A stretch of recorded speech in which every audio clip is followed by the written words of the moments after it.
جس گھر سے قرآن پڑھنے کی صدائیں آتی ہیں، جو بندہ قرآن پڑھتا ہے، اللہ پاک اس کے گھر کے اوپر اللہ کے فرشتے جھنڈا لگا دیتے ہیں،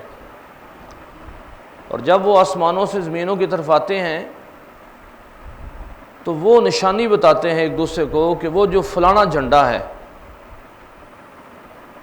اس جھنڈے کے دائیں بائیں جا رہے ہیں یا بائیں جا رہے ہیں۔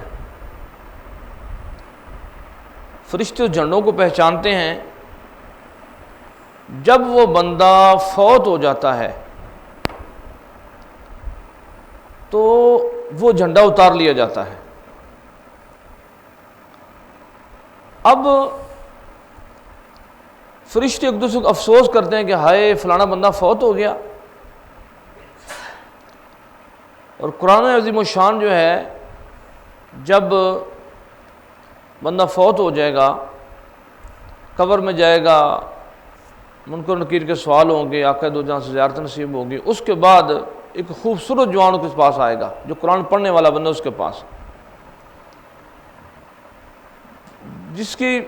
جو حسن ہوگا وہ بڑا زیادہ نمایاں ہوگا، اور بڑے ہی اخلاق کے ساتھ اس بندے سے پوچھے گا کہ آپ گھبرائے تو نہیں ہیں، پریشان تو نہیں ہوئے؟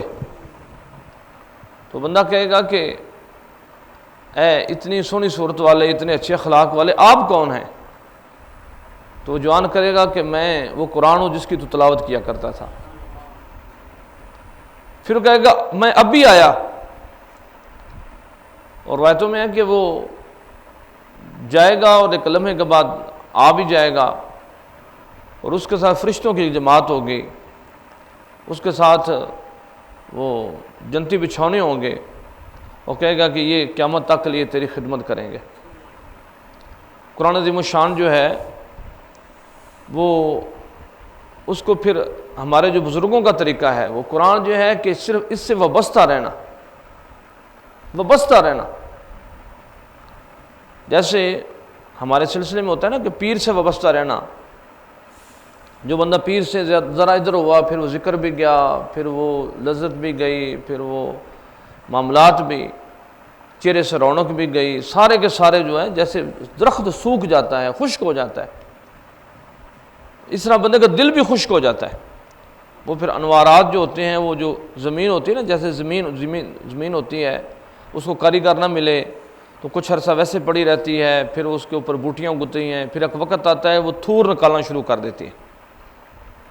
یعنی کہ بجائے اس کے کہ وہ فصل دے، وہ الٹا فصل کو نقصان دینے لگ پڑتی ہے۔ کون سی زمین؟ جس کو مالک سنبھالتا نہیں ہے، جس کے اوپر وہ کاریگر نہیں ہوتا۔ اسی طرح جب قرآن کریم کو چھوڑا جائے، ہاں وہ بندہ جو معذور ہو، یعنی کہ جس کا ذہن کا مسئلہ ہو یا جس کا یادداشت کا مسئلہ ہو، وہ تو بیمار ہے، لیکن اس کے علاوہ قرآن کریم کو چھوڑنا نہیں چاہیے۔ اللہ رب العالمین ہمیں قرآن فیض و برکات سے مالا مال فرمائے۔ ایک بڑی مشہور بات جو ہے، وہ جب کمیونسٹوں نے قرآن کریم جلا دیے اور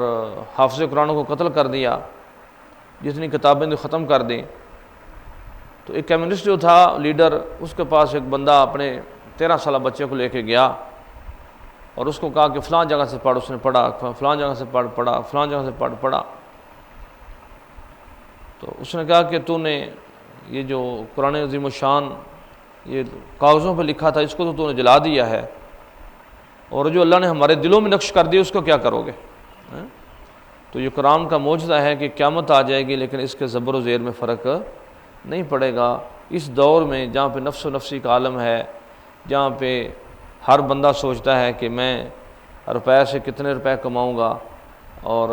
پھر یہ کروں گا، ہر بندہ جو ہے وہ شیخ چلی کا جو طریقہ کار ہے وہ مکمل طور پہ اس کو اپنائے ہوئے بندہ چل رہا ہے، اسی خوابوں میں، اسی خیالوں میں گم ہے، اور لوگ جو ہیں وہ ترقی کے نام پہ بڑا کچھ کر رہے ہیں۔ لیکن اس ماحول میں بھی آپ دیکھیں کہ اب مسجدوں کے تراویحوں کا اہتمام وہ نہیں رہا،